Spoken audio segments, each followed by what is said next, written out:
Oke, Assalamualaikum warahmatullahi wabarakatuh. Selamat malam teman Amazing, balik lagi di Amazing Academy.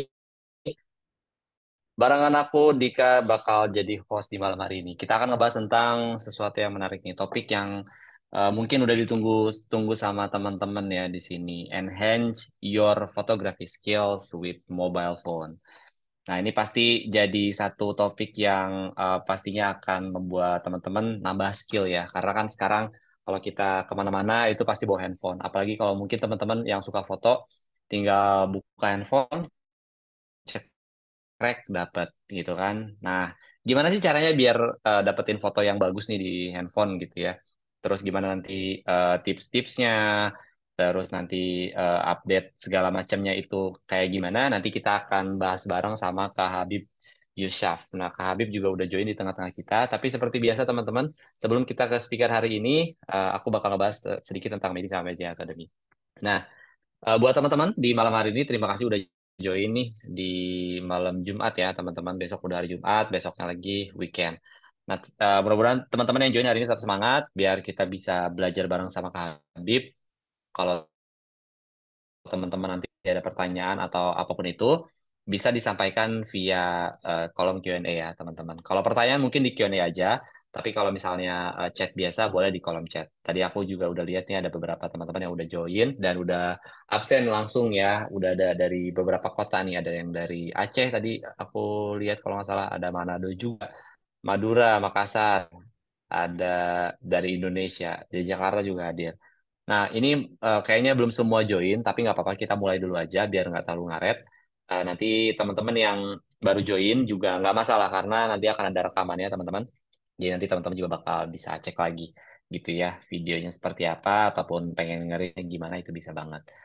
Oke, seperti biasa, kita sedikit ngebahas tentang Magic Academy. Jadi kalau teman-teman nih pengen tahu tentang fotografi, videografi gitu ya, kelas-kelas online yang berhubungan sama itu, ada juga ilustrasi, desain, dan lain sebagainya, itu teman-teman bisa banget ikutan masterclass. Sorry, maksudnya Amazing Academy. Agak belibet ya teman-teman. Jadi teman-teman bisa ikutan kelas Amazing Academy yang free bisa, yang kayak hari ini, ataupun masterclass yang berbayar. Mungkin kalau saya yakin di sini tuh teman-teman udah banyak banget yang ikutannya tuh nggak cuma sekali ya. Ada yang mungkin berpuluh-puluh kali gitu, ada yang sampai nggak kehitung ikutannya udah berapa kali gitu. Nah, itu pasti teman-teman ada yang namanya free class, ada juga yang master class. Nah, jangan lupa ya kalau teman-teman pengen dapetin ilmu yang istilahnya basicnya gitu ya, itu bisa ikutan yang free classnya. Tapi kalau nanti lebih dalamnya, itu teman-teman bisa ikutan yang master classnya begitu. Kok suaranya hilang? Ini suara saya mudah-mudahan masih aman ya, teman-teman. Mungkin jaringannya aja, jaringan kakak. Oke. Yang kedua itu tentang amazingnya. Jadi kalau misalnya teman-teman eh, familiar sama yang namanya link bio, nah Amazing adalah platform untuk link bio ya teman-teman. Yang biasanya tuh ditaruh di link bio Instagram, TikTok, dan semua sosial media yang suka ada website tuh. Nah, naruhnya di situ biasanya. Nah, Amazing adalah platform untuk membuat link bio tersebut. Jadi bentukannya kayak landing page gitu teman-teman. Di sana nanti teman-teman bisa masukin link sosial media, link marketplace, link dari website, dari manapun itu. Nanti bisa dimasukin ke Amazing page dan tampilannya juga nanti bisa teman-teman customize ya. Bisa munculin konten dari tadi website lain ataupun dari marketplace dari uh, segala macam, dari Spotify juga bisa, dan nanti teman-teman juga bisa cek di Amazing URL ada dan lain sebagainya gitu ya, bisa. Kita biasanya aplikasi, jadi teman-teman silakan bisa download. Di teman-teman nanti kalau misalnya pengen dapat sertifikat itu bisa purchase sebesar 15.000. Linknya sebetulnya udah di-share di grup ya. Cuman kalau misalnya nanti teman-teman pengen cek lagi, nanti bakal saya share juga di kolom chat. Jadi teman-teman bisa sambil ngedengerin, nanti sambil purchase juga bisa. Nanti kita akan kirimin e-sertifikatnya via email. Dan mohon ditunggu aja, pasti akan dikirimkan. Cuman kadang ini ya, ada waktu gitu yang nantinya eh, proses pengirimannya begitu. Jadi mau ditunggu. Yang terakhir dari saya, kalau Amazing sendiri nanti tampilan bisa dibuat semenarik ini ya. Teman-teman bisa munculin tadi konten dari Instagram, sosial media, dari marketplace, dari YouTube juga bisa. Dari manapun itu bisa teman-teman. Jadi punya landing page yang bisa ditaruh di link bio itu jauh lebih menarik dibanding dengan yang mungkin teman-teman nge sama Linktree gitu. Nah kalau Linktree kan dia cuma button aja. Kalau kita bisa dibuat semenarik ini. Oke, kalau gitu mungkin kita langsung masuk juga nih ke materi utama kita hari ini, Kak Habib. Silakan, Kak Habib, gimana? Apakah sudah ready?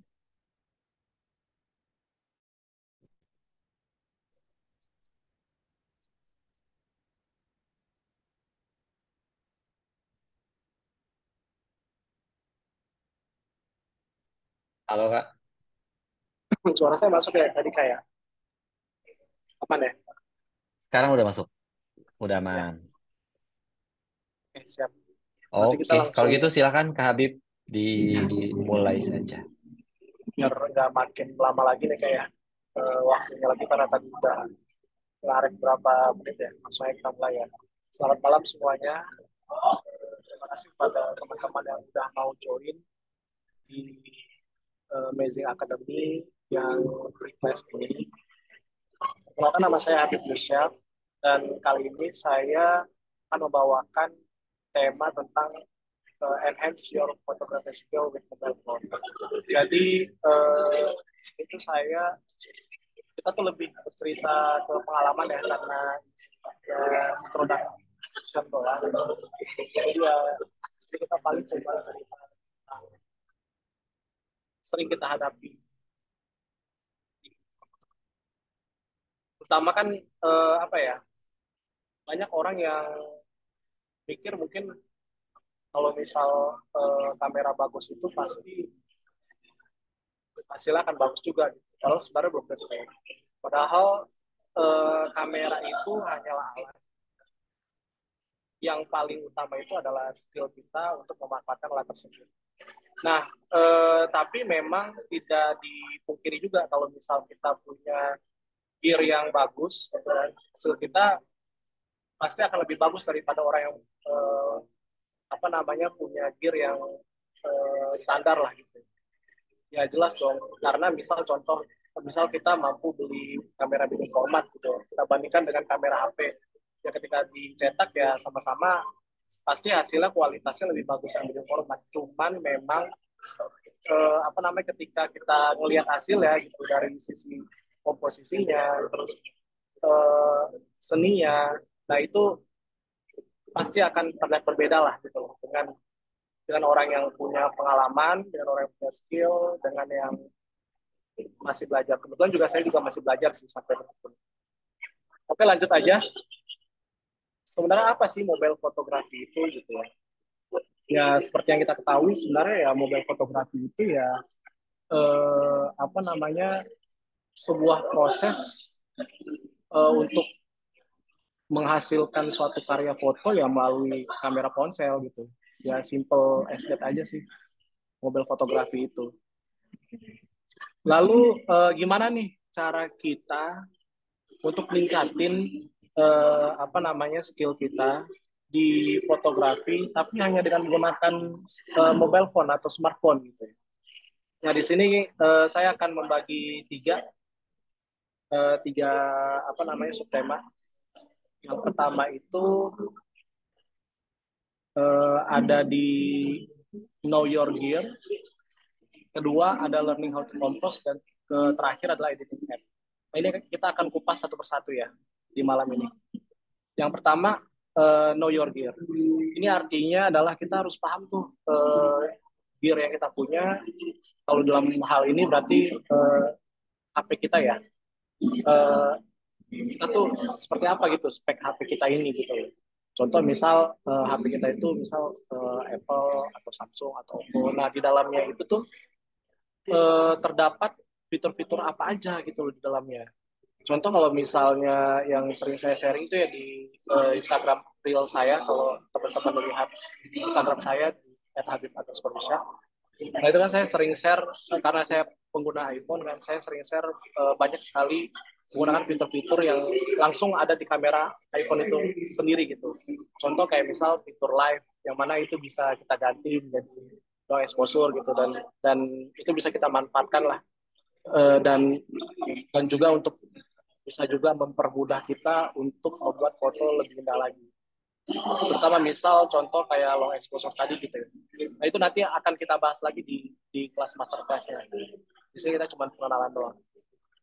Kedua tadi fitur tadi ya Pro ya. Apakah di kamera yang di HP yang kita punya itu punya fitur Pro-nya gitu. Fitur Pro ini misal contoh kayak kita itu bisa mengatur sendiri shutter speed-nya, aperture-nya, terus ISO-nya. Nah itu fitur Pro-nya. Apakah di kamera kita tuh punya fitur itu gitu. Karena kalau kita mau apa ya, mau terkadang kan kita pengen foto itu misal blur gitu kan, atau foto itu misal tidak shaky, atau kita mau menangkap apa namanya suatu objek yang bergerak dengan cepat, berarti kan kita membutuhkan speed yang tinggi gitu kan. Nah pro mode inilah yang dibutuhkan. Kalau misal teman-teman pernah ikutin apa namanya amazing kelas akademi yang lain, mungkin pasti sering lah dikasih tahu apa namanya tentang segitiga exposure itu. Itu udah menjadi apa ya, kayak dasar pegangan kita para fotografer atau hobi yang untuk menghasilkan suatu foto yang enak untuk dilihat oleh mata kita dan orang lain. Terus selanjutnya, apakah kamera yang kita punya itu atau HP yang kita punya itu bisa menggunakan RAW gitu di dalamnya? Karena kan memang HP makin kesini makin canggih ya. Dan dia itu bisa shoot RAW gitu. Sehingga nanti dengan kita shoot RAW itu, kita bisa lebih enak tuh untuk mengedit gelap terangnya suatu foto itu. Karena kalau misalnya kita ngedit JPEG aja gitu kan, itu kan lebih ke apa ya namanya ya, kualitasnya kan sudah diterkompres ya dan sudah teredit langsung oleh kamera gitu loh.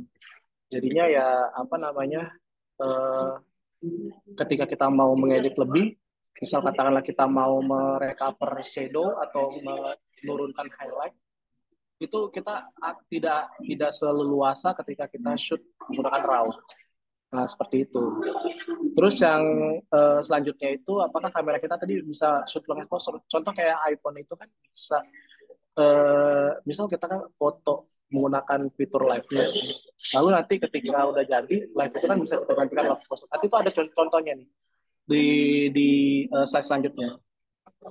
Kita lanjut dulu. Selanjutnya itu tipe lensa yang ada di kamera kita punya. Apakah cuman apa namanya, kamera kita tuh cuman bisa foto yang dengan lensa yang standar gitu ya. Maksudnya bukan yang wide atau yang tele gitu. Atau apakah ternyata bisa tuh foto kayak makro gitu loh, tanpa alat bantu ya, tanpa apa namanya lens foam gitu. Atau ternyata bisa juga foto pakai wide lens tadi atau pakai tele. Nah, itu kan sangat berguna banget ya untuk kita lebih leluasa untuk buat foto yang kita suka gitu. Lalu selanjutnya, nah ini apa namanya, apapun itulah kita pelajari lah. Oh ya, sebelumnya untuk foto light exposure ini atau foto pakai mode pro ini, mode profesional ini, kalau misal kalian ingin shootnya itu apa namanya, speednya itu rendah gitu ya, atau pengen ngebuat foto long exposure atau foto light trail kayak gitu gitulah, yang mungkin di bawah apa ya, di bawah 10 detik lah, atau 30 detik gitu kan. Biasanya kan tangan tangan manusia kan itu bisa menahan getaran itu kalau nggak salah itu di 60 detik ya, kalau nggak salah yang aku baca ya. Nah, itu dianjurkan menggunakan aksesoris kayak misal tripod untuk apa namanya, kamera HP gitu. Atau ya kalau nggak mau ya pakai Gorilla Pod pun juga bisa. Oke, lanjut. Nah, selanjutnya learning how to compose. Nah, eh, jadi sebenarnya komposisi ya. Jadi sebenarnya komposisi ini istilah gampangnya itu adalah gimana caranya kita bisa membuat foto itu lebih indah, lebih enak dilihat dengan patokan ya dengan menggunakan komposisi-komposisi yang ada di buku-buku foto itu gitu. Nah di sini saya kasih contoh ada berapa nih? Satu, dua, tiga, empat, lima, enam. Ada 6 contoh komposisi. Sebenarnya ada banyak banget ya komposisi itu ya. Yang terakhir itu ya tidak mengikuti komposisi. Yang terakhir itu ada yang tidak mengikuti komposisi ini pun juga bisa juga gitu. Selama memang foto itu oke lah gitu loh. Maksudnya masih masih nyaman lah ketika kita lihat. Yang pertama itu langsung aja kita buka satu-satu. Yang pertama itu rule of thirds. Nah di sini ini komposisi yang paling gampang ya dan paling umum digunakan oleh kalangan fotografer ya dan atau hobis. Di sini kita meletakkan, di sini kan kalian bisa lihat ya, bisa kelihatan nggak ya? Ya, pin ya.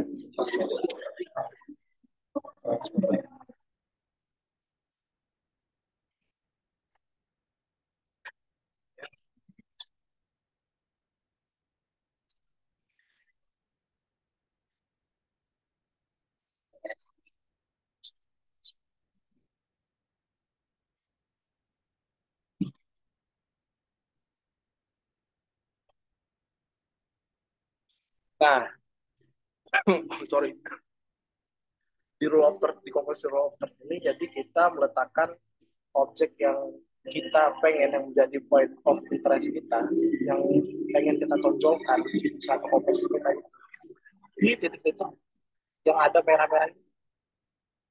Kalau teman-teman bisa lihat, mungkin ada merah-merah di sisi tengah titik ini kita letakkan.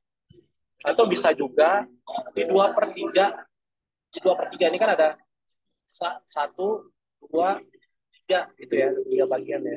Satu, dua, tiga. Kita bisa juga tuh letakin di 2/3-nya, terus sisanya yang lain. Contoh apa yang 2/3 itu? Contoh kayak misal foto landscape gitu ya. Foto landscape itu berarti biasanya itu ya, kalau saya pengalaman foto landscape selama ini, saya selalu meletakkan langit itu di bagian sepertiga frame. Kenapa? Karena saya pengen kasih tahu ke orang-orang itu bahwasannya ya objek yang ada di bawah langit itu lebih menarik daripada langitnya gitu. Karena kalau misalnya cuma kita tunjukkan foto langit aja kan ya biasa lah gitu ya. Orang juga ngeliat langit seperti itu aja gitu. Nah kayak gitu. Jadi misal nih di sini tuh langitnya gitu ya. Ini kalau kalian bisa lihat nih spotlightnya di atasnya itu langitnya. Terus 2/3 bawahnya itu tuh biasanya tuh objeknya gitu daratannya. Nah kita lihat nih contoh di foto sebelah. Sini saya meletakkan nih yang 3 orang itu di titik kanan bawah nih, masih kanan bawah. Di situ tuh saya letak titiknya. VO-nya. Terus ini saya gunain yang apa namanya 2/3, 2/3 apa namanya daratannya dan sepertinya itu lanjutnya. Jadi di sini kalian bisa lihat tuh. Dan juga saya meletakkan di gedungnya ini kan kalian bisa lihat tuh ada 2 gedung di sini. 2 gedung ini saya letakkan di sini tuh di garis lurus yang ada di sebelah kiri dan sebelah kanan sehingga ngebentuk apa ya kayak ya simetris juga dan juga lebih oke lah gitu. Oke lanjut ya.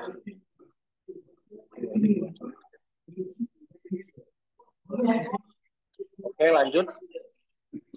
Kedua itu refleksi. Refleksi ini biasanya uh, kita dapetin dengan cara kita misal pergi ke suatu tempat.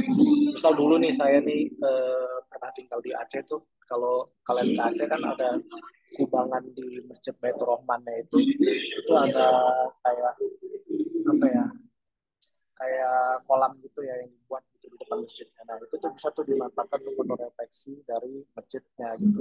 Nah kalau di sini saya contohin ini di sini saya ini di sini saya ketika itu nemu kolam gitu ya di satu bandara gitu kan. Terus saya lihat kok kolamnya itu bisa refleksiin objek yang ada di atasnya. Ya udah langsung aja saya fotoin. Ini paling gampang sih kayak gini refleksi. Yang terpenting adalah di foto refleksi ini eh, apa namanya terpenting di foto refleksi ini adalah refleksi yang kita ambil itu terlihat jelas dan tidak terlihat blur ya atau kurang jelas. Di sini juga nih ada foto kucing gitu ya. Kucingnya kelihatan jelas banget. gitu. Oke, lanjut. Leading line. Nah, ini gampang juga sih komposisi leading line itu. Dia yang leading line itu dia jadi kayak kita memanfaatkan garis-garis imajiner yang terbentuk dari objek yang ada di sekitar kita gitu. Contoh nih kayak gini, ini kan ada garis imajiner, gimana ya? Spotlight. Nih, di gedung ini kan ini ada garis imajiner yang dari ujung kiri sampai ke depan gitu loh. Di sini juga sama tuh, ngulang lagi. Di sini juga ngulang lagi. Inilah garis-garis itu. Terus kedua, ini jembatan. Nah, di jembatan itu kan karena jembatannya lurus ya udah tinggal ngambil fotonya apa namanya kita di tengah-tengah, terus abis itu kamera kita agak tengah-tengah ke atas, gitu. Maksudnya kita letakin di atas, biar dia dapat tuh sekalian dengan atap-atap yang ada di apa namanya jembatannya ini, jembatan penyeberangan ini kan nggak sebagian dari kiri sini ke ujung depan, kanan ke ujung depan, dan ngebuat seperti kayak meeting gitu loh. Nah ini nih yang saya bilang nih tadi tuh yang masalah apa namanya fitur. Kalau misalnya ini kan juga garis imajiner nih, yang kereta ini ya sebelah kanan ya foto ya. Jadi dari ujung kanan ke orangnya melewati orangnya gitu. Ini juga nih. Ini kan garis imajiner, itu juga di atapnya. Nah ini nih bisa bisa kebentuk garis imajiner ini sebenarnya kalau di kereta itu. Kalau kita pakai long exposure nih di sini gitu loh. Apa namanya kenapa? Karena kalau misalnya di long exposure, keretanya tuh kayak kelihatan kalau misalnya kita fotonya tidak long exposure, kereta tuh kelihatan kayak nggak ada garisnya yang merah-merah ini. Nah inilah yang saya bilang tadi, yang mungkin kalau misal teman-teman ikut masterclass akan saya ulas lagi fitur-fitur yang ada di apa namanya kamera yang ada di HP gitu ya. Terkhusus yang punya iPhone nih, apa namanya mungkin kita bisa sharing lebih karena kan pengalaman saya masih menggunakan iPhone. Nah di sini saya waktu itu ngambil fotonya itu pakai model lain, terus abis itu setelah jadi fotonya saya ganti tuh model lainnya ke long exposure. Nah kalau misalnya teman-teman pernah lihat postingan saya di Reels Instagram tuh saya ada jelasin tuh gimana caranya ini. Seperti itu ya. Oke, lanjut. Nah, ini si curve. Si curve ini adalah komposisi yang bentuknya itu C, tapi ya dia C sih. Tapi memang di foto ini C-nya itu kebalik ya. Itu terserah aja sih. Yang penting apa namanya fotonya itu C. Suaranya nggak kedengeran ya? Halo? Suaranya kedengeran?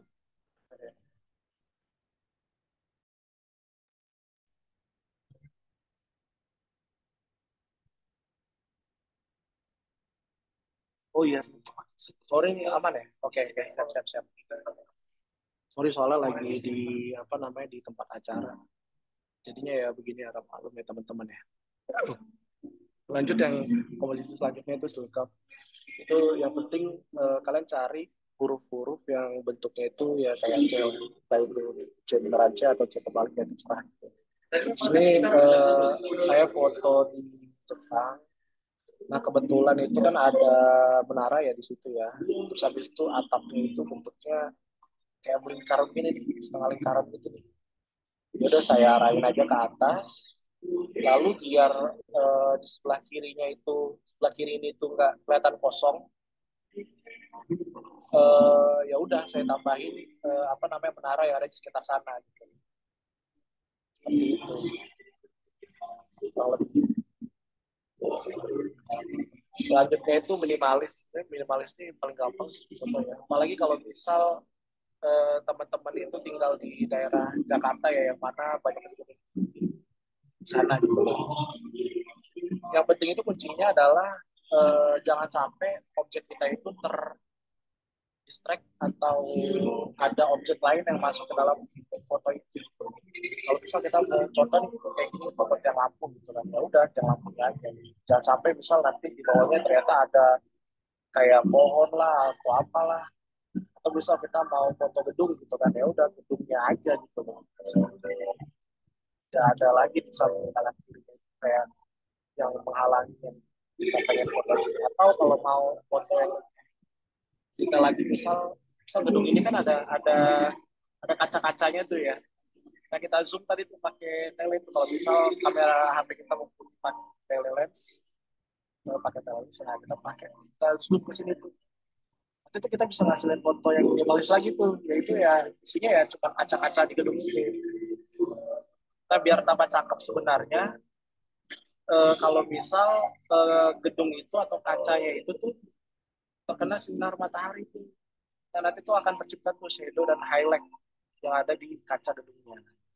Nah nanti akan kita apa ya, kita kupas lagi lah di masterclass selanjutnya. Selanjutnya itu ada, ya ini manto ya. Dulu tadi kan kita lihat fotonya itu foto pakai wide lens atau telelens gitu. Nah ini kita jangan jangan takut nih. Atau kalau misal tadi tuh kita punya lens box tuh, jangan takut untuk foto di jarak dekat atau dalam kata lainnya ya foto makro. Kayak gini nih sebelah kiri ini kan ini foto bunga nih sebenarnya ini kan. Nah, karena kalau misal kita foto bunga gitu aja, ya udah kelihatan biasa aja gitu. Udah saya dekatin aja kameranya ke bunganya gitu. Lalu saya fokusin tuh ke daun-daun dari situ. Nah, hasilnya seperti ini. Sebelah kanan juga sama nih. Seperti ini.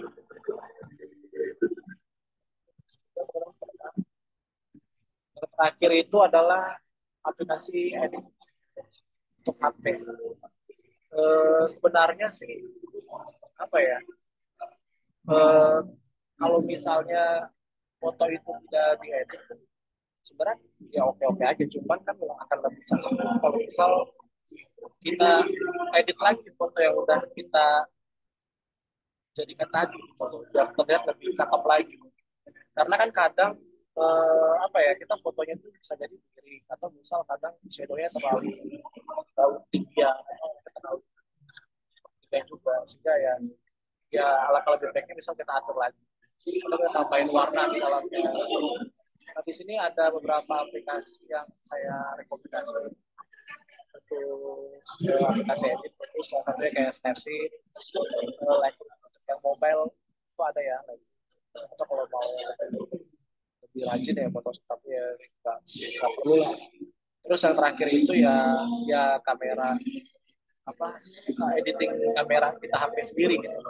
Karena kan kita kan kadang kan di kamera HP itu kan kita bisa ngedit lagi tuh, misal kayak kita tambahin brightness-nya, kita naikin shadow-nya di aplikasi bawaan HP-nya lah. Nah gitu. Oke.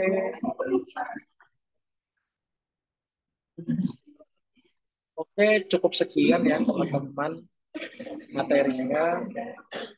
Nah, nanti kalau misalnya teman-teman tertarik untuk ikuti masterclass selanjutnya, nanti kita akan bahas lebih detail lagi tuh. Kayak misal gimana sih cara memanfaatkan fitur-fitur yang ada di HP tadi, gitu. Sehingga bisa masukkan foto yang kayak gini, yang sebelah kanan ini gitu loh. Terus juga akan diajarkan juga eh, memanfaatkan kayak misal peralatan fotografi seperti kayak misal filter gitu kan. Ternyata tuh di HP itu juga ada filter loh, dan itu bisa kita manfaatkan juga tuh buat foto kita cakep. Mungkin sekian, kita lanjut ke Q&A aja. Ya, boleh Kak, boleh dilanjut ke Q&A. Tapi sebelum ke Q&A, ada info sedikit. Jadi buat teman-teman akan ada masterclass ya di tanggal 8 November. Nanti linknya bakal saya share. Jadi teman-teman kalau mau ikut masterclass juga boleh gitu. Nanti bisa aku share di kolom chat biar kalau mau daftar langsung bisa. Nanti untuk detailnya juga boleh dari Kak Habib ya. Siapa tahu pengen tahu nih apa aja sih yang bakal dibahas gitu. Sekarang boleh Kak ke Q&A. Em, ini ada satu pertanyaan sih, tapi nanti kalau misalnya teman-teman mungkin mau nanya juga boleh di kolom Q&A aja biar lebih gampang. Nanti dari Kak Habib juga bacainnya. Silakan Kak. Di sini ada yang nanya ya dari saya, apa sebenarnya foto fotografi bisa dijadikan cuan? Bisa-bisa aja sebenarnya. Yang penting kan apa ya? Kayak misal satu stok itu kan bisa jualan foto ya di situ ya. Nah, saya kenal ada beberapa temen gitu ya, fotografer. Ya dia fotografer makro, dia jualan kamera hasil foto makro dia pakai HP itu ya di satu stok itu ya itu laku-laku aja sih. Sebenarnya bisa-bisa aja sih kalau misalnya ada yang mau beli ya pasti bisa diberikan cuan lah. Cuman memang nggak sebanyak ya kalau misal menggunakan peralatan yang canggih ya. Karena kan tadi saya bilang walaupun memang main behind the gun itu penting gitu ya, sesuatu penting, tapi ya kita tidak ya bisa pungkiri juga bahwasannya ya tetaplah kita butuhkan kalau misal kita mau kerana yang lebih profesional lagi.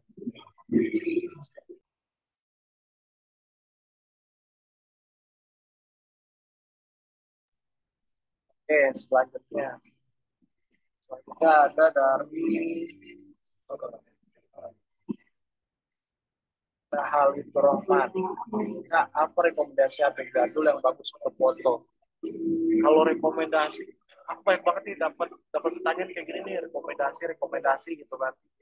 Apalagi dulu waktu masih sama salah satu brand kamera ya, itu selalu tuh nanyain bang kalau kamera ini yang abang ituin apa bang yang paling rekomend saya gitu kan, untuk pemula.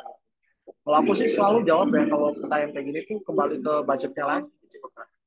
Kira-kira kakak punya budget berapa ya? Ya udah di apa sesuaikan dengan budget itu aja gitu. Karena kan apa juga ya kalau misal kita paksakan ternyata budgetnya nggak apa namanya sesuai ya buat apa juga gitu loh.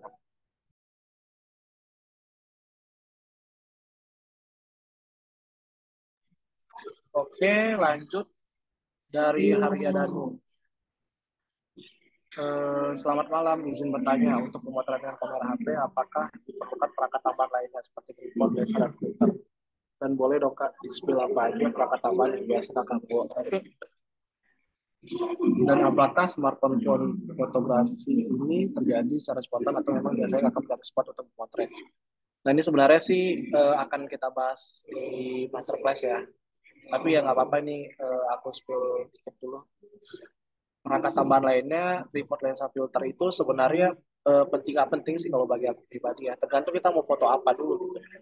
Kalau dulu ketika aku masih foto landscape tuh ya pakai apa foto landscape di pantai gitu ya. Terus nemuin ombak gitu di karang-karang ya gitu gitu. Nah itu pasti sangat rekomendasi tuh peralatan seperti kayak tripod gitu loh. Terus kayak filter, terus kayak shutter release itu kalau di kamera ya. Tapi kan makin kesini kan aku juga udah tidak berlokasi di yang berdekatan dengan pantai ya. Jadinya ya aku lebih mengurangi tuh apa sih yang lebih enak tuh dibawa-bawa ringan. Ya udah HP aja gitu. Nah kebetulan aku juga foto pakai HP kan tidak di landscape-nya ya gitu. Jadinya ya biasanya aku cuma bawa kamera HP doang sih. Gak ada bawa peralatan yang lainnya gitu. Terus apakah smartphone fotografi ini terjadi secara spontan atau memang biasanya kakak mencari spot untuk potret? Secara spontan sih, sejujurnya sih secara spontan.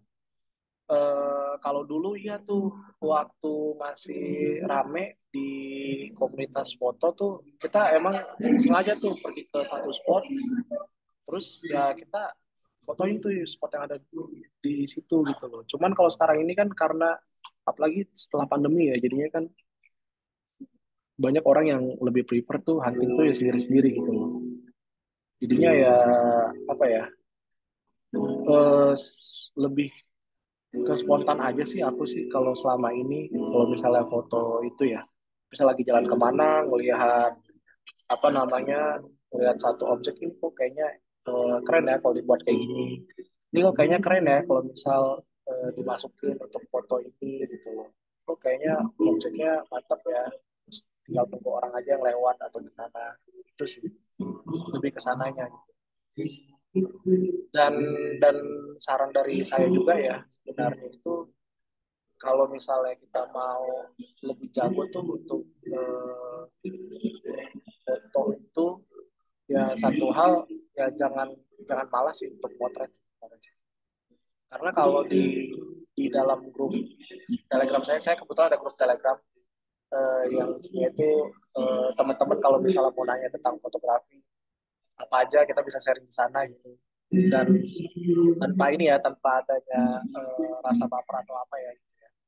Terserah mau punya pandangan apa, mau punya pertanyaan apa, mau jawab juga boleh, kita diskus di sana.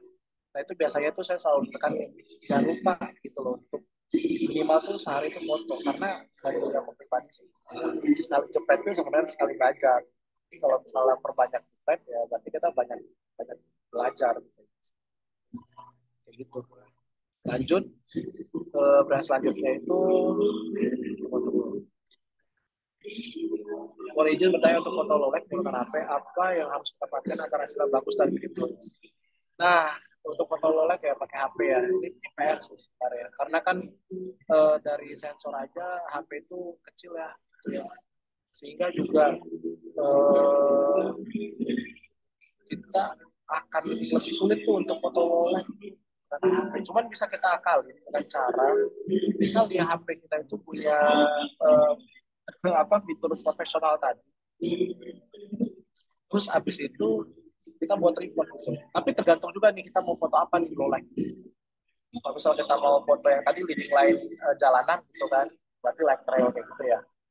Itu kan gampang aja kita tinggal bawa tripod, kita masuk ke mode phone, terus habis itu menggunakan shutter speed yang rendah gitu kan, dan ISO yang rendah juga gitu. Sehingga nanti hasilnya itu ya ini akan jadi noise gitu. Cuma memang akan jadi PR banget ya kalau misalnya mau foto low light karena memang pada dasarnya kan fotografi itu kan gimana caranya kita menciptakan suatu foto itu suatu itu dengan menggunakan cahaya. Nah musuhnya itu ya itu ketika menggunakan cahaya itu tuh gimana ya caranya ngakalinya. Paling ya bisa diakali dengan cara itu sih tadi. Kalau udah banyak GPS sponsor kan paham tuh kalau misalnya biar nggak noise kan berarti ISO-nya harus rendah. Nah kalau ISO rendah gelap kan nggak pasti speednya jadinya rendah juga tuh kayak 30 detik atau 60 detik gitu kan. Nah kalau kita handheld kan kita pakai tangan aja kan pastinya itu akan jadi blur ya. Jadi fotonya itu jadinya shaky atau apa gitu. Nah biar jelas ya pakai tripod tadi. Nah atau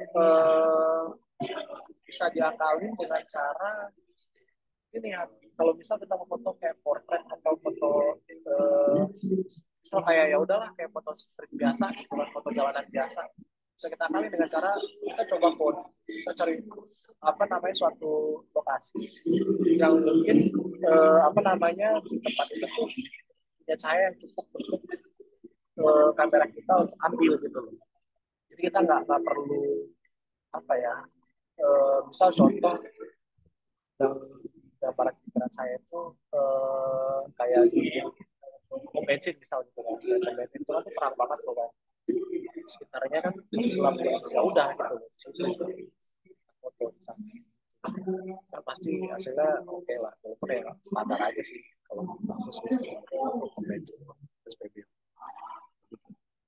Oke lanjut bahas selanjutnya itu dari Kak Abdul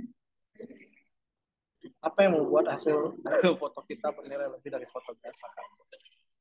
Apa yang membuat hasil foto kita lebih bernilai dari foto biasa? Sebenarnya ini apa ya? Subjektif sih ya. Subjektif sih ke personal masing-masing sih. Ada orang yang suka fotonya itu seperti A gitu loh. Ada orang yang suka fotonya itu seperti B gitu. Dia tuh kembali ke orang yang melihat foto kita lagi sih. Cuman kalau bagi aku pribadi, ketika karena aku tuh orangnya ini ya apa namanya banget ya. Jadi kalau misalnya udah sesuai dengan komposisi itu ya udah gitu. Aku ya udah cukup puas lah dengan hasil foto itu gitu, yang ada di komposisi yang udah aku jelasin tadi itu gitu loh. Itu aja sih. Selanjutnya kalau misalnya kita anggap ini kok susah ya, kita mau belajar. Kalau misal hasilnya kita anggap masih kurang, ya it's okay gitu. Namanya juga itu proses dari pembelajaran kan. Lanjut dari jalan Nurullah. Halo Kak, izin bertanya, foto seperti apa yang punya nilai jual di aplikasi atau website? Foto dan lain-lain. Yang nilai jual, yang saya pernah nih, apa namanya, dengerin teman saya ya, yang biasa dia jualan di Shutterstock itu ya, atau di tempat lain lah, di tempat aplikasi untuk jualan foto itu. Eh, yang penting itu ya tepat sasaran, kayak gitu gitu. Even cuman foto daun gitu ya, itu bisa gitu punya nilai nilai jual lebih daripada foto yang daunnya diasupin lah, dikasih apalah, dikasih lighting segala macam. Yang penting tepat sasaran ya. Kalau mau jual foto di aplikasi kayak gitu kan, kita kan akan diminta untuk kasih judul kan, sama dikasih apa namanya kayak deskripsi tentang foto kita kan. Nah itu kita jelasin tuh, kita ini foto daun, isinya ini atau misal foto pohon, tapi pakai dalam bahasa Inggris ya, biar biar lebih enak untuk kejualan. Kebetulan saya jujur tidak main di Shutterstock, tapi saya pernah dengar cerita teman saya, jadi ya kurang lebih seperti itu sih yang dia sampaikan. Yang penting foto itu jelas gitu kan, terus habis itu kita deskripsinya itu juga jelas gitu, tidak mengada-ngada sih. Terus selanjutnya cara penerapan law of third itu seperti apa jika diterapkan pada sikap? Sebenarnya kan kalau rule of third sama sikap itu kan dia jenis-jenis komposisi ya kayak, jadi bisa bisa apa namanya, itu bisa pilih tuh antara mau pakai rule of third tadi atau mau pakai sikap gitu. Nah kita lihat ya yang foto saya tadi. Nah ini dia. Nih, nah ini kan kalau misalnya dibuat di apa namanya rule of third kan ya, dari saya kan akan seperti ini.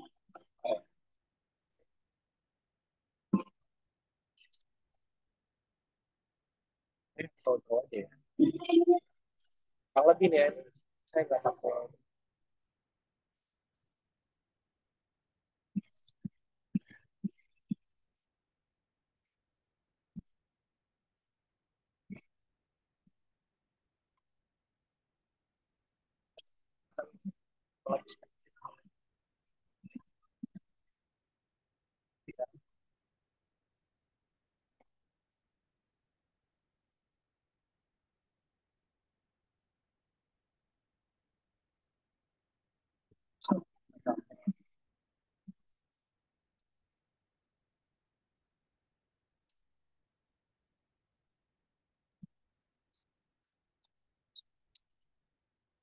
Tapi seperti ini lah. Jadi apa namanya, saya letakin menara itu ya di garis sebelah kiri ini, garis yang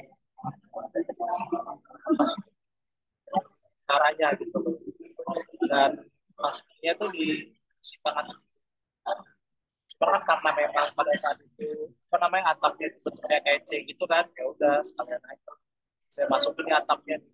Sebenarnya pun juga bisa masuk juga, dianalogikan ke dinding lain pun bisa masuk, karena kan ini dari ujung sini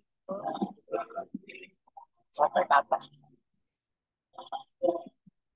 Itu cuma kayak alat bantu doang sih biar ngebuat foto kita makin menarik. Bukan satu hal yang harusan lah, harus seperti ini, harus seperti itu. Itu nggak usah pusing lah. Karena di buku komposisi yang saya baca itu yang nyari Richard Richard ya, kan ada yang namanya, jadi kayak ya udah kita nggak ikutin komposisi komposisi yang ada samping ini gitu. Selanjutnya, izin bertanya Kak, seberapa jauh foto HP boleh kita edit pakai aplikasi? Ini ada angka-angka yang diizinkan. Foto pakai HP yang kakak rekomendasikan apa Kak? Nah, seberapa jauh foto HP boleh kita dipakai aplikasi? Bebas sih sebenarnya kalau aku bilang sih. Karena kan itu selera kita masing-masing ya. Kalau kita merasa mau kita tambahin ini ya tambahin gitu kan. Mau kita kurangin ini ya kurangin gitu. Yang jelas jangan sampai dia hasilnya itu nanti misal nih contoh nih kayak kita udah foto apa malam-malam atau ternyata shadow-nya tinggi kita paksain naik kan biasanya tuh muncul tuh kayak kayak warna-warna yang apa ya dia noise-nya warna itulah kayak misalnya bintik-bintik merah lah apalah hijau lah gitu kan biasa keluar tuh kalau misalnya kita paksain shadow kita naikin gitu. Nah, itu kan jadinya kurang kurang enak ya kalau misalnya dilihat ya. Paling paling kalau batasan sih aku mau batasin di situ gitu. Jangan sampai nanti ketika kita naikin shadow yang tadinya gelap banget gitu kan, kita naikin shadow-nya gitu biar kelihatan detailnya. Terus sekarang kita paksain shadow-nya naik, akhirnya ternyata bukan detail yang dapat, ternyata noise dari warna itu yang muncul gitu loh. Noise dari warna itu yang kayak bintik merah atau abu-abu kayak gitu gitulah. Bukan karena noise dari ini ya dari ISO yang terlalu tinggi ya bukan. Kadang kalau misalnya kita paksain shadow itu kita naikin banget itu akan muncul noise warna itu karena dia kita kepaksa lah kita tarik. Nah itu yang mungkin jadi batasan bagi aku pribadi ya untuk ya jangan sampai terlalu seperti itulah gitu karena jadi jelek foto itu. Tapi kalau misalnya mau diupload ya terserah mungkin kan media sosial punya kita juga gitu. Jadi ya terserah terserah kita. Lu foto yang pakai HP nggak rekomendasikan. Foto pakai HP apa ya? Kebetulan saya juga belum ada punya ini punya rekomendasi karena saya nggak pernah jujur saya malah justru nggak pernah ikutan komunitas foto pakai HP itu. Gara-gara sebenarnya kan dulu kan saya kan fokusnya ke landscape tuh di dan kebetulan di tahun 2018 18 19 sampai 20 itu saya dapat kerjasama dengan salah satu brand kamera gitu, untuk foto landscape sebenarnya gitu loh. Nah jadi saya malah justru punya apa grupnya itu ya grup foto yang di landscape itu ya grup foto general ya. Nah, kenapa akhirnya pindah ke HP? Karena kan ketika pindah kerjaan tuh dari yang awalnya dekat dengan pantai, terus habis itu sekarang di perkotaan yang nggak dekat dengan apa-apa, ya agak susah ya kalau misalnya mau tetap bersikeras di foto landscape gitu kan, karena pasti butuh modal dan tenaga yang lebih. Dan saya pikir kayaknya juga kalau misalnya paksain di landscape, takutnya ntar malah jadi terbebani gitu. Karena kan ini cuma hobi ya. Nah itu makanya. Jadi kalau misalnya berfoto pakai HP sih saya belum punya nih Kak. Kalau foto yang general saya mungkin ada. Atau ya sekalian aja nih saya ini ya apa saya share grup saya pun juga ada di Telegram. Itu tanya foto Habib. Itu bisa bisa kita akan cek apa namanya linknya itu ada di bio di bio Instagram aku.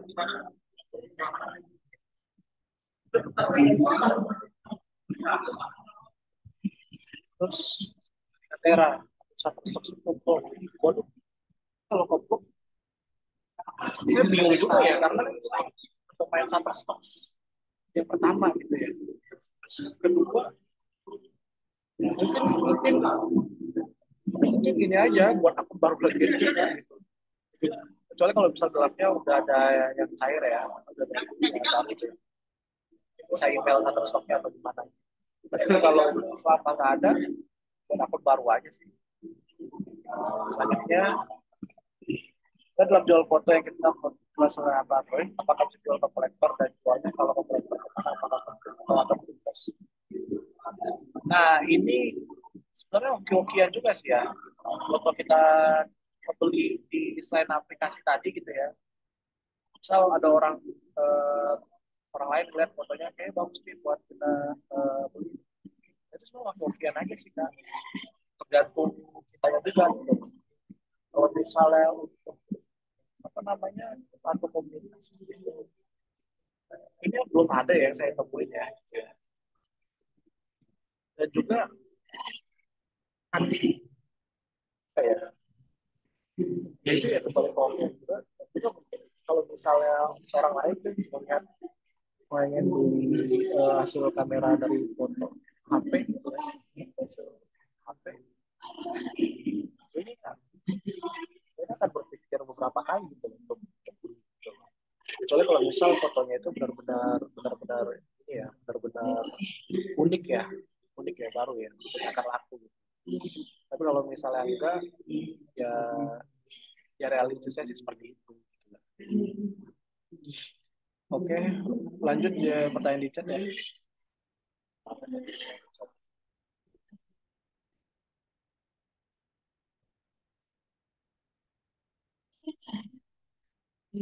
Pak izin tanya kalau tips fotografi untuk organisasi sosial seperti saat berbagi makan di jalanan gimana ya Kak supaya hasil fotonya lebih menarik.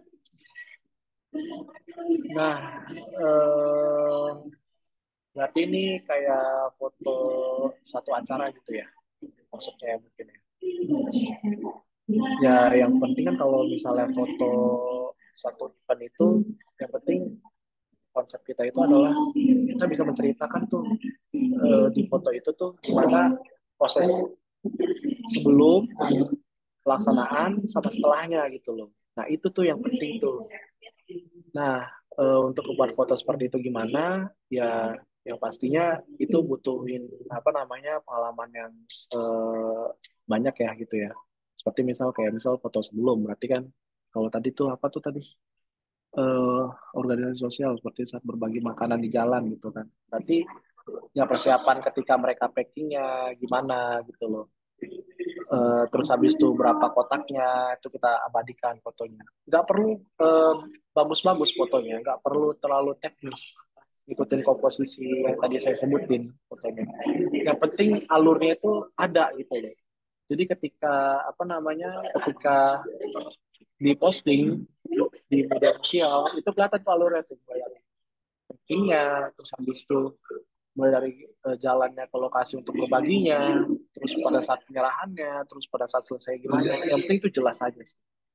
Gitu. Gitu, Kak.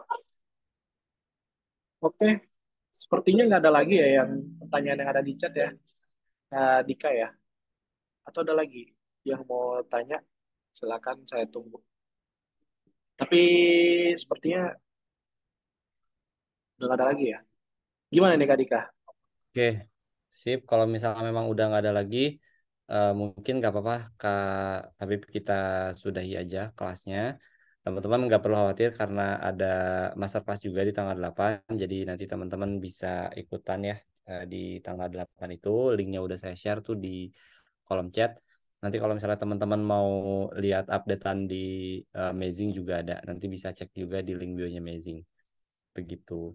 Oke, kalau gitu, kalau misalnya memang udah nggak ada pertanyaan lagi dari teman-teman. Kita udahi aja kelasnya malam hari ini. Terima kasih buat Kak Habib udah meluangkan waktu dan juga udah memberikan materi ini yang bermanfaat buat teman-teman yang join di malam hari ini. Terima kasih juga buat teman-teman yang udah menyempatkan dan meluangkan waktu untuk mengikuti kelasnya Kak Habib. Mudah-mudahan dapat ilmu yang bermanfaat dan bisa diaplikasikan ke pekerjaan dan juga hobinya ya, teman-teman. Sampai ketemu lagi nanti kita di masterclass di tanggal 8 November. Jangan lupa ikutan, jangan lupa follow semua Instagram dan sosial medianya Kak Habib juga. Amazing juga pasti, jangan lupa. Nanti kita akan share juga rekamannya di grup ya teman-teman. Dan kalau teman-teman pengen lihat kelas-kelas yang udah berjalan di Amazing, itu bisa cek juga di YouTube-nya Amazing. Oke, kalau gitu aku tutup. Terima kasih semua. Selamat malam, selamat beristirahat. Sampai jumpa di masterclass. Assalamualaikum warahmatullahi wabarakatuh. Terima kasih ya Kak Dika, teman semua. Terima kasih.